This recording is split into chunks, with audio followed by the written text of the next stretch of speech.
Namaste friends, I am Swami Devtirtha Satyarthi. Welcome to the new episode of Lone Seeker, where we explore the sacred, the strange and the stillness within. Today's episode takes us into the most mysterious and revealed place on the earth, Mount Shasta. A towering volcanic peak, which you can see behind us in Northern California, has long been considered a global center of spiritual energy, mysticism, and paranormal phenomena. From Native American legends to UFO sightings, from Lemurian myth of an underground city called Telos to spontaneous spiritual awakening experienced by seekers from all walks of life, Mount Shasta stands as a modern-day Tirtha, a sacred crossing point between the known and unknowable. But the story doesn't end here. Over the last century, this mystical mountain has magnetized not only adventure and star watcher, but also deeply rooted Eastern mystics. The universal teaching of Swami Vivekananda, the cosmic vision of Swami Ram Tirtha, the silence and simplicity of Sivapuri Baba, and the radical awakening sparked by Osho Oregon commune all seem to echo in this spiritual landscape of the West. Today, we are going to talk with Swami Atmo Chaitanya, Osho sannyasin and a traveling monk between inner and outer world. In this episode, we explore the question like, is Mount Shasta a living portal? Do UFO and ancient civilization hold spiritual meaning? And what does it truly mean to walk the path of sannyasin in this noisy, distracted world as a Osho sannyasin? Let's journey together from Himalayas of Shasta, from silence to cosmic sound with Swami Atmo Chaitanya. Swamiji, welcome to Lone Seeker and Mystic new episode. Thank you, Swamiji, for inviting me for this episode. Can you share us about your personal journey, your personal spiritual journey? How did you become a seeker and what was the pivotal moment of awakening for you? My pivotal journey would be boredom. So in the West, I came here when I was 21, so it's already been 25 years. I came for material success, affluence, and I always thought America is the most happiest country. Everybody's happy here. Silk Road, nice cars, nice parties, buildings, nice clothes, food, everything is clean, tidy. Happiness is there. Heaven is in America, right? But when came in America, I started earning money. I started enjoying all the branded clothes and everything. Then that repetition gave me boredom. So I was really bored, and Osho usually says that once you have something, you'll understand the futility of it. Then you'll be bored with that thing, So like money, like all the luxuries and the happiness, you get bored with it. So I was bored and I was lost at that time, what to do, what not to do. And there was some incident in my life that happened. Then my ego was also very low. I was ready to listen, So in these moments of being lost, being all over the place, being restless, being lonely, existence sent Bodhisattva Swami Anandarun to America. So that was the pivotal point when my brother called me. I was in Virginia, he was in California, Victorville. He said, hey, there is a Swami from Nepal who have come to California to do a retreat. Would you like to come? And something triggered in my mind. I'm like, sure. So I packed my bags and I drove for 4 days and I was straight to that retreat. So that pain, that boredom, that restlessness opened door for me to divinity through Bodhisattva Swami Anandarun. Swamiji, in this today's world with full of distraction, how do you find clarity, and how does this path of becoming a sannyasins helps? What is the importance of silence, and how do you get into your get connected with your inner being? That's a very good question and very relevant to today's society, today's mind, today's lifestyle, that we are distracted so much. We cannot focus in one thing. Even we cannot look at one reel for more than 10 seconds. We have to scroll down to another one. You know, I'm reading articles on movie theaters where people cannot sit in movie theater for 3 hours, 1.5 an hour anymore, you know, so they're very restless. So in this world of distraction, too much information, too much science and technology, we are losing our own essence, bliss, happiness, alignment and calmness of our mind, whereas those technology were supposed to help us. And in my personal opinion, I feel like we are in the most blessed time of the existence. We were not living so much in luxury ever before in the past. You know, we have so much luxury, we have so much technology. We can order food and food comes in home. In San Francisco downtown, in a driverless taxi you can order. You know, there's so much for meditators. There are great sound system, soundproof meditation hall, great cushions. And before you had to like meditate for 2-3 years just to get one siddhi, that I will not feel cold, you know. So they used to meditate in Himalayas and mountains, and they used to get that siddhi just to not to get cold. Now you can just put a jacket and use that meditative power for silence, you know. So we are in the most luxurious time right now, but we don't know how to use it, how to utilize it.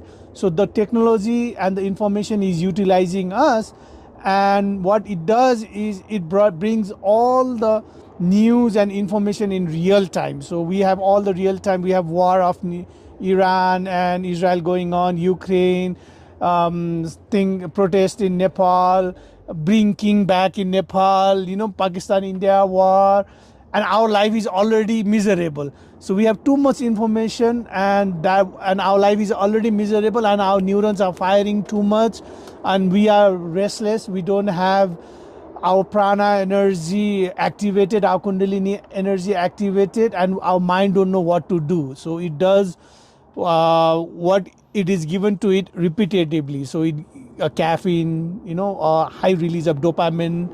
Now kids needs everything instantly. So they need everything instantly. They want to be high, you know, now. And then if they don't get high, they're very restless. And once they get very high, when they drop, they feel more miserable. You know, they need instant kick. Now if you watch Netflix series, you know, if you watch all those movies and serials, this time the blood, you know, you feel like very pathetic. I feel very pathetic, but my friends, they feel very energized seeing all those things. So in all of this chaos, I don't even have to say chaos, it's our supporting tools, all this information technology, our supporting tools to help us to live life luxuriously and comfortably. We should be the master. We should be the master of the mind, and for that we need meditation. At least give 1 hour to ourselves and 23 hours to our hobbies, passion, creativity, family, love, desire. So that's what Osho has envisioned in modern man, to give that 1 hour. And for that he introduced Osho Neo Sannyas, where we are in this moment of meditation, in this moment of conscious living with awareness, where we drink coffee does not drink us, where we watch movie does not watch us, where we drink beer does not drink us, you know. So we are the master all the time, and when we are the master, we can leave it anytime. So if that thing is not in our life, we don't become restless and lonely and low in energy. So if people come to me, I'm happy. If people goes, I'm happy. It never disturbs my happiness, because I have started living the world Osho has envisioned, and his techniques, his tools and his wisdom gives me that glimpse of awareness that I can manage life and this is art of living, so that we come to places like this to take a break from hustle and bustle of life. That comes with awareness. Hey, I need a break, so we come to this break. So friends, use science, use technology, use everything, but don't buy it. Be the master. So that is the key to silencing your mind. That is key of living happy life. That is key of managing art of living. We are here in Mount Shasta. How do you view this place in terms of energy and spiritual significance? Mount Shasta, somehow I was always attracted, and I have been listening to this name when I was in Oklahoma State University. That was my freshman year, and some of my classmates used to say, hey, Mount Shasta, Mount Shasta. So that's where it got into my mind. And after 23 years, when we were going to Rajneeshpuram with you guys, and 2 years ago, 2 years ago, 2 years ago, we said, hey, we need to go to Mount Shasta. So from Lake Tahoe, we drove over here.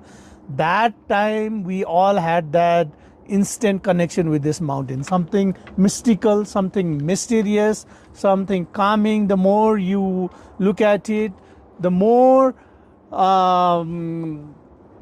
experience you feel. Like you were saying that I was asking question to myself and I was getting answer on its own in real time. So those kind of thing. And while we were talking about the city Telos and Lemurians, all these ascended master, I was feeling their energy. And this is the place where like you said, Swami Vivekananda came. He stayed here, but 10 minutes close to here, somewhere in this forest in Dr. Hiller's ranch, and he stayed for 5 days. There is a record of it. So he might have stayed more than that too. We don't know. But imagine Swami Vivekananda staying for 5 days. They might have talked about Ramakrishna. They might have talked about Vedanta. They might have done some spiritual practices. They might have written a book, or something must happen. So that energy is still here. So all these trees and mountains is conserving those energies. So that's why we feel good vibration. Swami Ramtirtha was here, and we know Sivapuri Baba was in America for 2-3 years, and he has walked in California. So obviously this mountain he must have attracted him also. And so many other mystic from the east has come to California, and they must have come here as well, as including Yogananda. So this place has not only attracted nature lovers who wants to take a break from hustle and bustle of life, but it has also attracted spiritual seekers, meditators, and some call it myth, but UFO sighting has happened over here, right? Even for Osho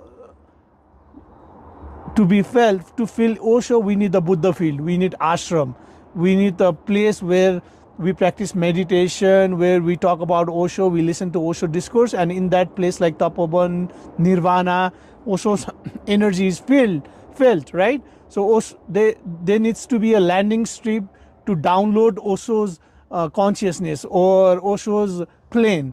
So even for UFO sighting, there needs to be a place. So they choose places like this. So we were in Alaska, in North Dakota also. There was a big farm where UFO lighting were sighted. So from enlightened masters to mystics to UFOs to seekers like us to sound healers to crystal healers, chakra healers, meditators, scientists, botanists, all kind of people have been here, and this mountain has attracted them. So there is I don't want to say it's a myth or urban legend. There is often a talk about there used to be a very advanced ancient civilization called Lemurians who used to reside before here. They are so advanced that they can talk telepathically, very high evolved being, live in peaceful with nature and harmony. So can you tell us more about this Lemurians, and how do you know about this?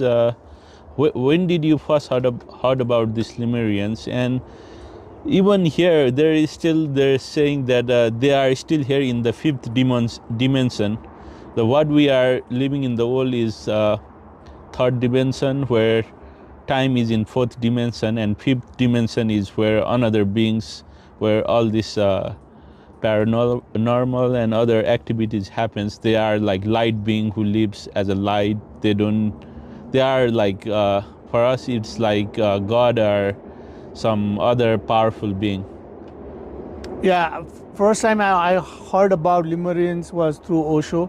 He had talked about it and the civilization that has ended. And then when we came to Mount Shasta last time 2 years ago, and then I started doing some research on it too. So there were many tales, myths, and story that has been told from one generation to another generation. There were 5-6 Native American reservation people living over here, and everybody says the same story in different ways of the people who are like reptiles. They are crawling on the floor, and like you said, they have this telepathic connection with nature. And there were some healers at that time when they used to meditate or feel connected with them. They had some yogic password where they could connect with them, when they were in no mind, and they had deep trust and open heart, and they could communicate with Lemurians. And in that communication, Lemurians taught a lot of things to those native people, and native people taught to Lemurians. So there were beautiful exchange of 5 dimension and third dimension, when the people living in third dimension were in no mind. They have this like we have mantras, they have some ancient mantras where they could decode and be connected with these 5 dimension ascended masters and communicate with them. And there is also stories that these ascended masters or these Lemurians also would take human form. So they have their people over here too. So they are the leaders, they are the people. So they come and find them and they get information from them. So they could download them. Some like in Nepal, in East, they say like, oh, Kali Chadyo. So Kali energy has descended on you. And like Swami Arun says, I can talk with Osho. So they're like, for them, they could talk with Lemurians. There was this also the portal where you can do interdimension travels, and there was one experiment done on Krishnamurti as well, where Theosophical Society, they try to invoke the Maitreya Buddha soul into him. Mm-hmm. So is it something like that? What they did was is a temporary extraction of information, but the people they send, Lemurians as human being, as Homo sapiens, they had to do something like what this Theosophic Society did to Krishnamurti, just to make them human.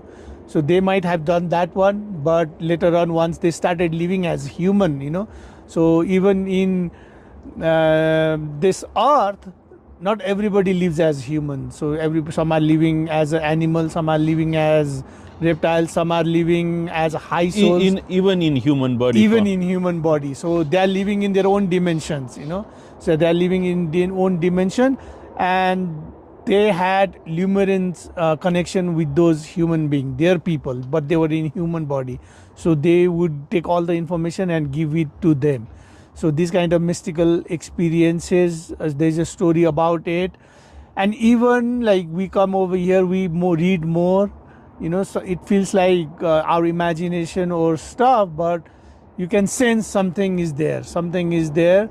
And we don't just, people like Osho just don't say things like that. We don't see books around it, research in it, and people talking about it just like that. There must have been some energy, some connection that we are unaware right now, but there is group of people who can connect with them. So they have more details. And the interesting fact, coincidentally, this place is very close to Oregon, where also has the Rajneeshpuram. So this whole and also even that place has a lot of this UFO phenomena.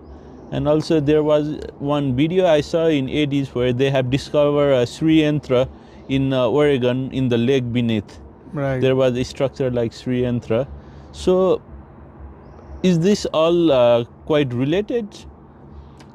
To add to your point, I even talked with one Osho sannyasi, and he told me the story that once UFO space came to visit Osho in Rajneeshpuram, and they had conversation for 2 hours. So and then and he was very mesmerized with it, you know.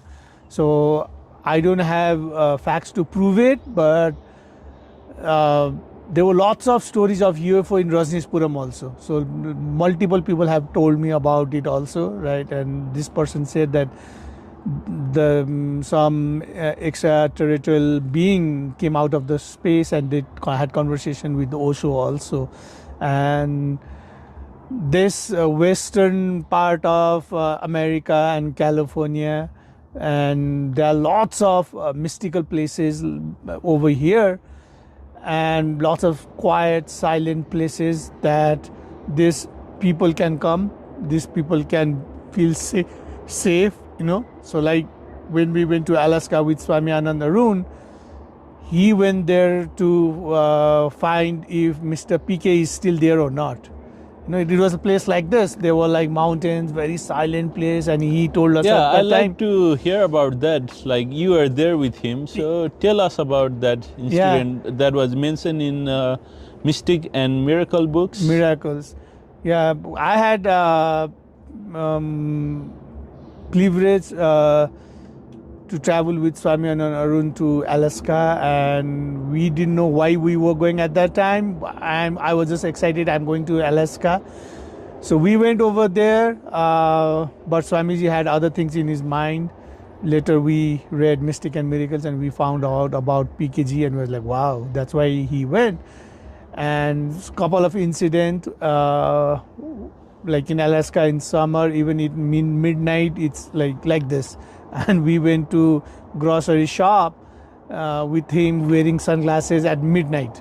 And then we went to cruise, small whale watching cruise, and there were like 50-60 people in the boat, and our captain said that at 3 o'clock, so Swamiji was sitting on the chair by the cafeteria, and we were with Swamiji, and there was a big window, and Swamiji was tired. He was sitting, and the captain said there is whale spotted in 3 o'clock on the other side of the boat, and everybody rushed over there, but we decided to stay with Swamiji because Swamiji said, I'm not going to go, I'm tired.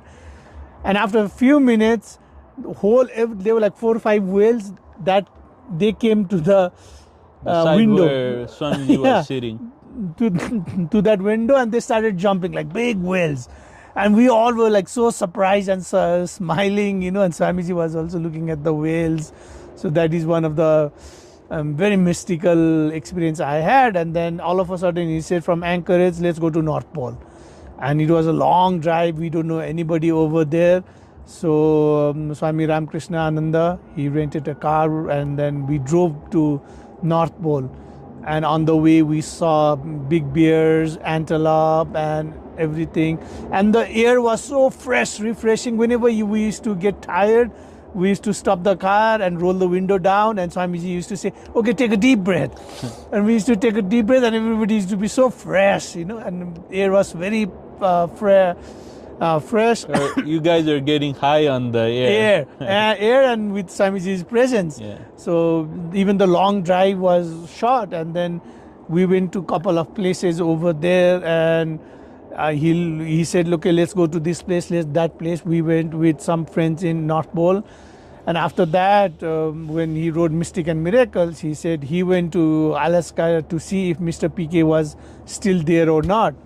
And then I asked Swamiji, so was he there? And he said, no, he was not there. And North Pole, where we went, that's where I went to look for those spirit. He said those,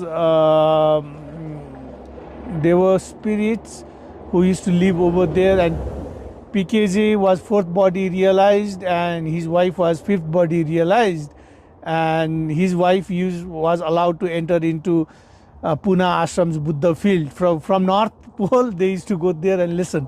So what is this fourth and fifth body realized?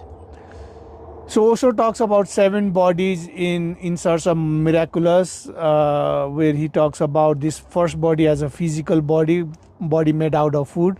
Second body, our etheric body, our emotional body made out of emotions, prana energy. Third body, he talks about astral body made out of our logical, analytical thinking. And fourth body is the mental body. So fourth body is the breeze. So these first 3 body is body of earth. So these 3 bodies needed to survive in the earth: your physical body, your emotional body, and your logical thinking body. And this fourth body is the mental body, is the breeze. So this is the midpoint. And from there, fifth body is self-realized, where you realize that you are not this physical body, that you are not this emotional body or thinking body, or you are not even your thought. So you are, some call it soul, Gurjeev calls it crystallization of ego, some call it your Atma, Buddha calls it self, right? And so that is the fifth body, where you realize that you are not this body or mind or emotions. And fourth body is where your thought comes, your vibration is there. So it's very powerful. When you meditate, you have a very focused mind, then you can manifest things very easily. You are very concentrated. And now you start seeing visions. You have telepathy, even clairvoyance in fourth body, all these things, So I remember incident where I told my boss I had a big presentation to give, and then I said, I wish he was sick. And he got sick for 5 days. Wow. And I didn't have to do my presentation, but I paid my karma later on. So when our thought is more stronger and focused, things manifest easily. It happens. I've seen so many times. So fourth body is the doorway where you're also living in this earth, but you also have spiritual experiences now. But this is also mind. Fifth body is no mind. Fourth body, like in subtle form, you might have, like you might listen to sound, you might even taste food without eating, you might see lights, you might see your past life, you might see your future visions, you might have mystical experiences, you might talk with other souls or other gurus, but still it's your mind. It's a subtle vibration of your mind, right? But your fifth body is no mind, where you are not. You are not. So that's how he explains fifth and sixth and seventh body.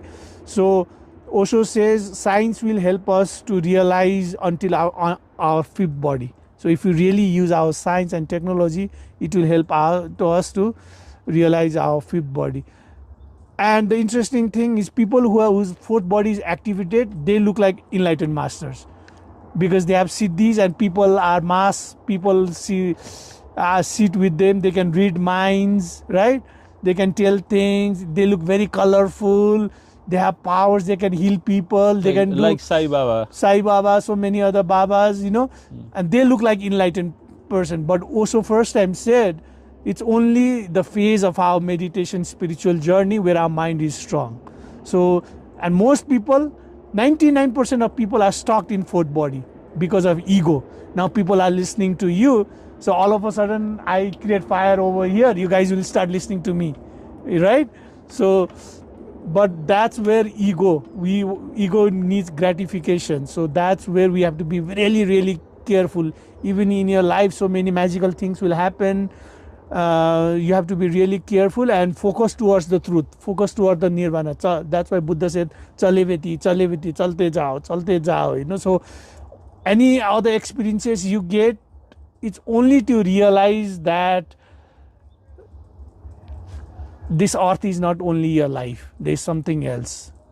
Just for that realization. Or you already have past life, you have already had kids, you already had girlfriend, you already have boyfriend, you already have job, you have already fought with your father, mother so many times in so many lives, you have fought with your friends who have become your enemy, you have done everything already and you're doing same thing again.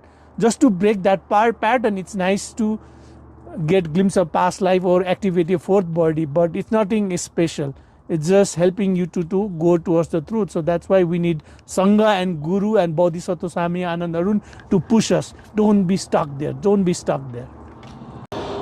We were discussing before that you had been a traveling monk, traveling extensively across US and abroad, and doing many retreat and satsangs, and giving. Also, you are notoriously known to give Shaktipat after Swami Anandarun, that you have also start giving, or you already started giving Shaktipat and Mala and this.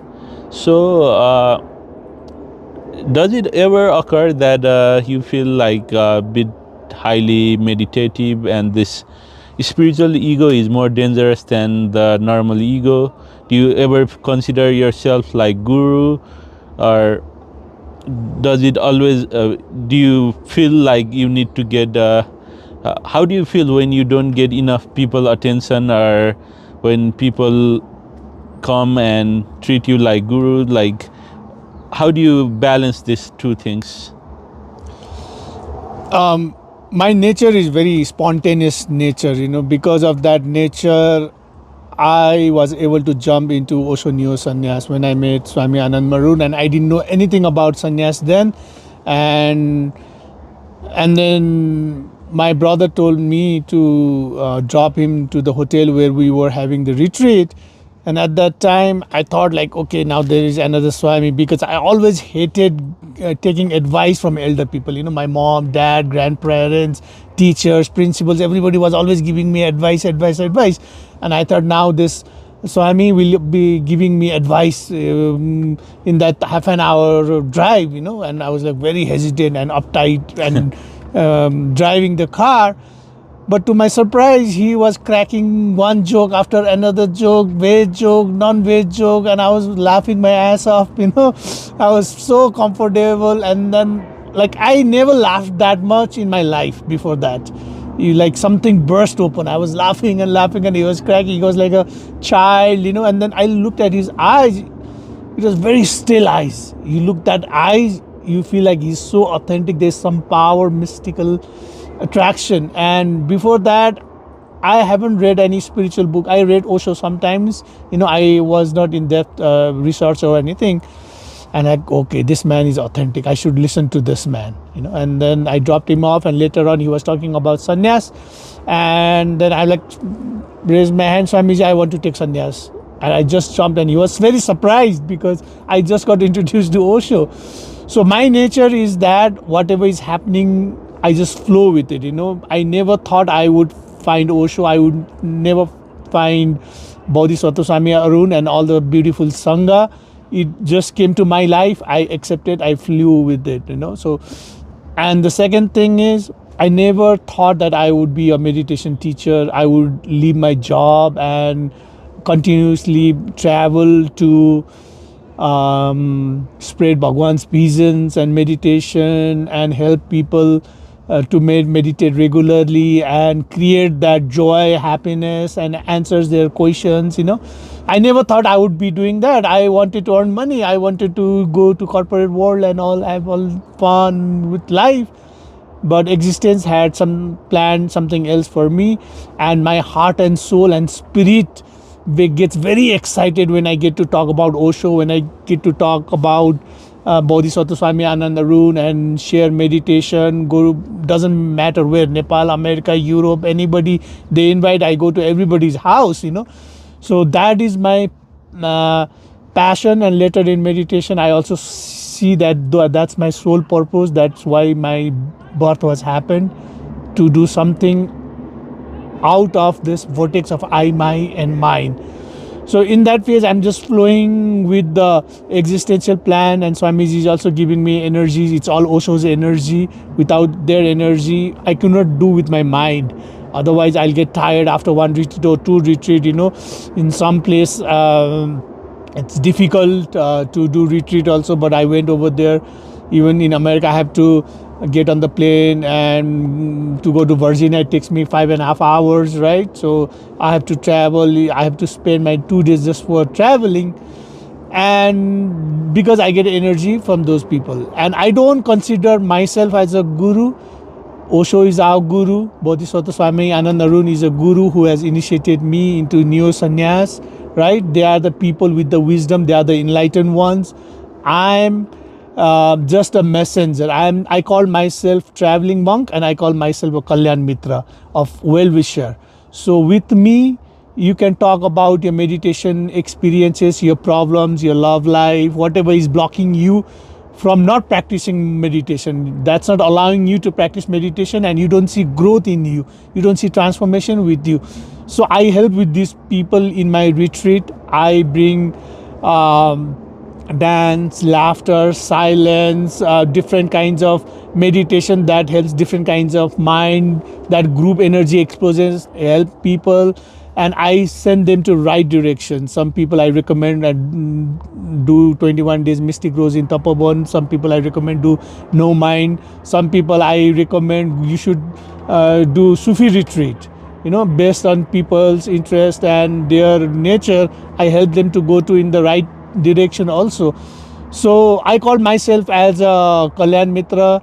After meditation, we all sit together, eat, we wash our dishes, we're having just a good time inside meditation hall. I share my experiences, my favorite meditation, what kind of discourses I listen. I just tell my story. I'm just a storyteller of my journey. That's all who I am. And sometimes people call me, hey, thank you, Guru, and all. I tell them, no, Osho is our Guru. But sometimes they are so, devoted, and they want to say, I don't stop them as well. They tell me, and later on when they are like normal, I go and tell them, hey, Osho is our Guru, Swami Jir, I'm just your friend. You can call me anytime, text me anytime, email me anytime. A lot of people are saying nowadays that you are living $1 million lifestyle. One day you are in this city, next day you are in different city, traveling here and there, and doing many retreat and many satsang, all this as a traveling monk. How did you afford this lifestyle, and how lucrative is this business? Is this like a recession-proof business that, like, what made you decide to do this? And can you share your experience and all the benefit and hardship that comes on the way? Yeah, sure. We need money, that's the truth. Osho has always told us not to leave the world, stay in this world and rise above it. Don't run away. He does not like cowards. And my sole purpose is in sharing Osho's vision. And even I earned lots of money in IT. My heart was never there. I could never sleep. I always had disturbing dreams. I always woke up in the middle of the night. Even if I had money, I didn't know what to do with it. I was a very disturbed person then. Now I followed like I said, I'm a spontaneous person, and I followed my vision and sole purpose. And money is needed in capitalist country like in America. Even in Nepal, you need money to survive. So now I'm in transition phase. So I'm trying to figure out how can I pay my bills yet do Bhagwan's work. So out of teaching meditation or doing counseling. So that's where I opened a website called Atmo the Soul, where I help different kinds of seekers, give them counseling, and that will help me to pay my bill. So my cost is very minimal. I just do it.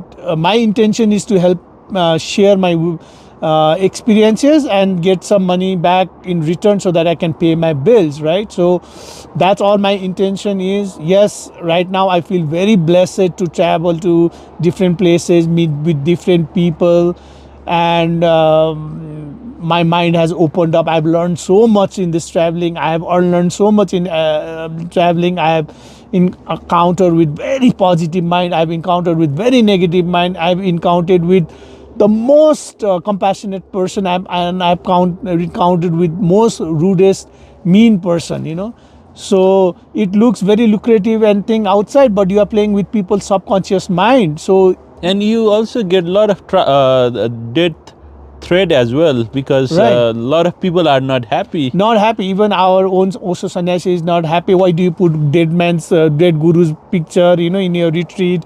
And sometimes they'll say, if you land in Houston, we will chop your head off, from other organization. So this kind of, Don't you feel scared for your life?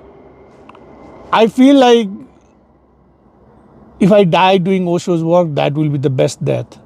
So like I remember this one story where Buddha's disciple wanted to go and teach meditation in the village, in the city, and then Buddha said, okay, what if they will tell rude things to you, mean things to you, they scold you, what will you do? And then the disciple says, well, at least they are only saying rude things and mean things, they are not hitting me. And then Buddha says, okay, what if they hit you? And then the disciple says, at least they are hitting me and I can take this for my master, for you, but they are not killing me. At least they are killing. Okay, what if they kill you? Then they said, that would be the best death, to die for the master. I always remember that discourse, and it will be good to die doing something what your soul always wanted to do, right? So I never got scared. I say, okay, whatever is the case, existence will take care of me, Osho will take care of me, Swami Arun will take care of me. If it is, I am meant to die like that, I'll accept that. If not, then I'll do what I'm supposed to do. And in this process, I'm also transforming. I'm learning so much, So after every retreat, I prepare myself. Now, what kind of discourse should I play? What kind of meditation should I play? If this kind of mind comes, people comes, how should I conduct? I'm also improving myself all the time. So that way I listen to Osho very consciously. I research what kind of meditation Osho has given to us, even all the hidden messages, hidden meditation. I talk with people, so it brings lots of joy. It opens lots of vortexes. So I have made many good friends also, and some people hate me. That's perfectly okay. That means I am doing something good, so that energy is pulling them, but this is what my life feels like right now. Things can change tomorrow, but Osho is the need of today's modern man. Even in Nepal, youngsters, they cannot sit quietly, their hands are shaking, their eyes are open, they are committing suicide. Even country like Nepal, where we never heard about anxiety, depression, suicide, now it's a very common thing everywhere. I went to your hometown Gorkha, I heard lots of suicide cases over there. Even government official, police officers, they told me that they cannot sleep, they have insomnia. So things are not going well mentally, and that's what UN has also recognized. And to mitigate, they have announced World Meditation Day, which was initially the idea was given by Bodhisattva Swami Arun 10 years ago, that we should have World Meditation Day, where whole world meditates and take break from this demon, whatever you want to use word. If we are the master, this is great servant. You mean our mind? Our mind. And I heard like you have been coming here in California, San Francisco, doing retreat for last 3-4 years, and also like this year after California, you are doing in Washington DC, Houston, and also like with the staggering price of like somewhere $80, somewhere like $60, $80, and a lot of people are coming about their teeth sweating with the price. So can you tell about all the thing why there is cost for meditation? Because that's what we heard, right? In as a Easterner or people from East, this meditation, all these things should be free. This is like Dhamma. Dhamma should not cost. This is our belief, or this is how we are raised. But why is this? And also tell us more about this event, why you are continuing doing this. Like, is it a profitable business?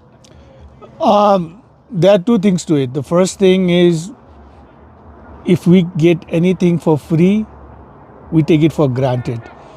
If you walk and somebody gives you Bible, somebody gives you Gita, you hardly read it. Yeah, like so many people gives you so many things. Like you get so many emails, so many messages. Read this, come to this event, come to this event. You will hardly entertain them. But money is the god of this modern mind. Money is something you work very hard to get. You go to college, you go through so much stress, you even at work there's so much competition, job uncertainty, so many things are going on. In spite of that, you are working to earn money. So money is your god, money is your everything. It's a energy. So how you spend money is your thing. So you don't get anything in return in value, you'll not spend it. So you become very conscious of being money. And if you are spending on something, you expect some value return of it, right? So so if we rented this place, we spend so much money. If we don't get value, we'll be disappointed. So we are enjoying this place because we have paid the money. If this was given to us by free, we would not be that happy or sad. So but once we have paid money, then we can be happy or sad in both ways. So money is our god, spending power. So if you pay money to meditation, then you will enjoy it, you will be focused, you will be aware, you want to learn something out of it because you have paid money for it. If you have not paid money for it, then you'll come, you'll be curious, you'll stay there for half an hour, you'll go away, you'll say like, as if you are doing favor for me by coming to meditation, right? If you haven't paid money, but if you have money, you'll stay the whole program, you'll take the juice of it, you'll take whatever is given to you in that thing. So money is a good way for your transformation. So that's why Osho said that even don't charge lots of money, but charge cost price. At least give something so that they are more aware and available to you. So that's why I charge money. And second thing is, I don't have my own place, right? So if let's say the yoga studio I'm renting in San Francisco was for free, then I might have reduced the price more, right? But we don't have our own Osho places in America right now. We are renting others' places, so it requires money. I have to travel, it requires money, and lunch is included, it requires money. So everything is the cost price plus $10-20 more for me to pay my bills. So just to survive, it's a very I would say very reasonable price, because I know about retreats, and these people go to places like Nepal, Tibet, India. They stay with gurus and they create their own packages and they sell it for $5,000, $10,000, and we people go to their retreats when it is available for $50, $80. We don't even take it as a retreat.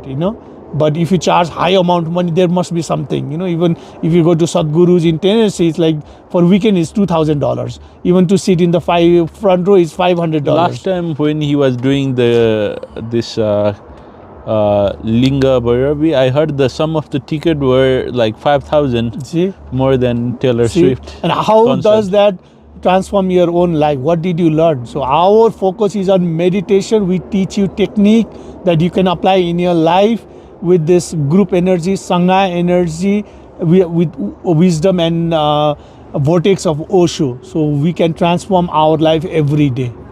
So one question that I see in West, most of the time you have like 1 day retreat, 2-3 day retreat, maximum 4-5 days. But what we see in Eastern practice is like once you are into this spiritual, or you stay with Guru for like I don't know for a long time, there some transformation, some thing would happen. People would either change or they would get into this commitment. But how does this 1 day, like 2-3 days, does it even contribute to any radical change, or it's just like you go and it's like some relaxation exercise? I would say in my retreat, if you come, you'll learn something, you will shed some tears, you'll bring some laughter, you'll experience some silence, you take something from that retreat where, and then when you go back home, you can practice. The home will test you, your wife will test you, your kids will test you, how much anger you have, how much ego you have, how much anxiety you have, your boss will test you, right? So these 1 day retreat, 2 days retreats are designed to give you jump start. People who have no experience in spirituality or have no guru or haven't done any practice, they come to this retreat and they learn so many things in that retreat. They not only learn, they experience. So that's the beauty of Osho, is he does not give you theoretical answers, he will make you experiences. If you do dynamic, you'll get something of it from, you'll experience. If you do kundalini, you'll experience. And there's so many other techniques where you experience, and that take that experience in your material world and apply it. So you are not the same person anymore. Something has shifted in you, something has opened on you. Now you start seeing world differently, so that is the taste I want to give. But eventually my plan is to do 5 days, 7 days retreat in America, where now you can take that shift into deeper silence. You can merge into deeper silence that will help you to balance both material and spiritual world. And I see personally people who live in the world are more transformed because they are tested more. They come from no mind retreat to the mind, different kinds of mind, and they need to have courage, they need to have alignment, they need to have calmness, they need to respond and feed with them. So that needs lots of meditativeness, that needs lots of awareness, that needs lots of role playing. The test is not to go to some ashram or some Himalayas and just live with gurus and then you do your chores and there's nobody to test you. Here life situation tests you. Sometimes you have breakup, sometimes you have no money, no job, you don't have food to eat, you don't have friends. Now you have to use your meditativeness, your aloneness, your understanding to adjust in this world. And of course, when you have time, go to places like Tapovan for 1 month, 2 months, 3 months, 6 months. Usually, I would say first 35 years, give it to your material world, give it to your desires, give it to your longings, give it to your passion. And then sometimes for 1 week, 2 weeks, go to places, retreat and manage it. But after 35 years, now slow down your life. Now slow down your life and give more time to spiritual practices. Now go to ashram and live for 6 months. Now go to some high vortex place and live 6 months, and come back to material world for 3 months, 4 months. So now you have to be more relaxed, more let go, because there is no time anymore. But it also depends upon your conscious level. If you're already more silent person, you're already more spiritual person, you already have this thirst of nirvana, then even in 21 years, 22 years, you are more into going through ashram and less into this material world. But Osho's way is to balance things. If you balance it, you'll grow more. Any last word, anything that you like to add or say? I feel very, very blessed right now to be in front of Mount Shasta in this beautiful energy, and to you guys, we are talking about Osho, we are talking about so many masters, and the energy feels so good, so relaxed, and I needed this relaxation too because I was traveling a lot. And then I feel very blessed to be disciple of Osho, master of masters, Osho that has come to this earth after 2500 years with so much freedom, so much joy. He never gives us guilt. He wants us to enjoy life and learn and unlearn. So he took all our fear and greed so that nobody can manipulate us. So I'm very grateful for Osho, and I'm more grateful that I found Osho through Bodhisattva Swami Anand Arun, who not only initiated us to Neo Sannyas, but he has been holding our hands until now. So he's available to until now. Even he has passport to go to the other shore. He's hanging in this shore for us because we are suffering. He doesn't want to go alone. He wants to take us with him. So even he's suffering in physical body or the pain of the earth, sometimes some people condemn him, people try to bring him down, and there's so many problems in ashram going on, in the community going on. He observes everything for the higher pictures. He's there, he's fit. Even after now Bhutan's travel, he has expanded more, and he always he made us realize what guru is. We never knew what guru is. We knew in our mind, but he had made us experience it. He makes us wear this mala, our protective mala. With mala, all of us have so many good experiences. He has opened not only ashram in Nepal, but in America, in Nirvana, I'm living over there, but in many other places, So his bodhicitta, his compassion helped us seeker in this modern age in many ways, which we'll realize after 10-20 years that what kind of work he has done. So I'm very grateful for him that he's still in the body, he's still in high spirit. He talks Osho, he walks Osho, he's 24 hours walking, talking Osho's encyclopedia. Oh, thank you, Swamiji.